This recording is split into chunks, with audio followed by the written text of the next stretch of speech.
Sxemdə 17 yaşlı gəncin ontogenizi mərhələləri göstərilibdir. Yenə bu həmin sxemdir və burada 3-cü sual deyir. Cədvəli tamamlayın deyir. Gəncdə ikincili cinsi əlamətlərin meydana çıxdığı inkişaf yaş dövründə bilavasitə əvvəlki inkişaf dövründəyir.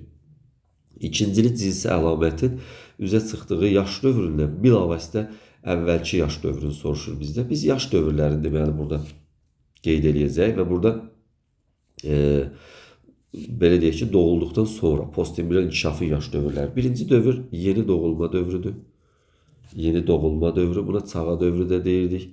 Yeni doğulma dövrü. İkinci dövr südəmər dövrüdür. Südəmər dövrüdür.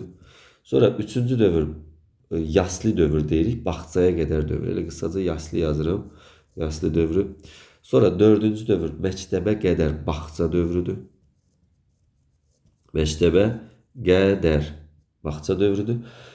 Beşinci dövr də məktəb dövrüdür.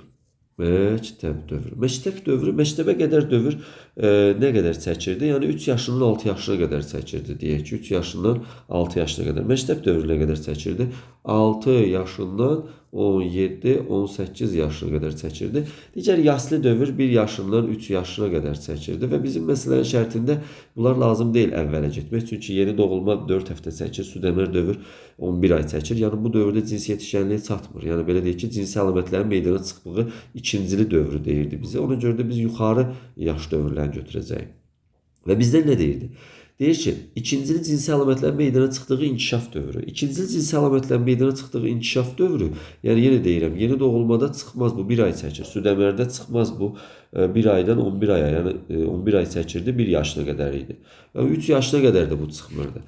Bu məktəb dövründə çıxacaqdı və bu məktəb dövründə çıxdığı üçün biz bunu qeyd elədik xüsusilə. Buradan başladıq biz və burada məktəbə qədər dövrü soruşur bizdən. Niyə? Çünki deyir ki, bu dövrdən bilavasitə əvvəlki inkişaf dövrü. Əvvəlki inkişaf dövrü, yəni burada 5 dənə inkişaf dövrü veribdilər, 4 soruşur bizdən.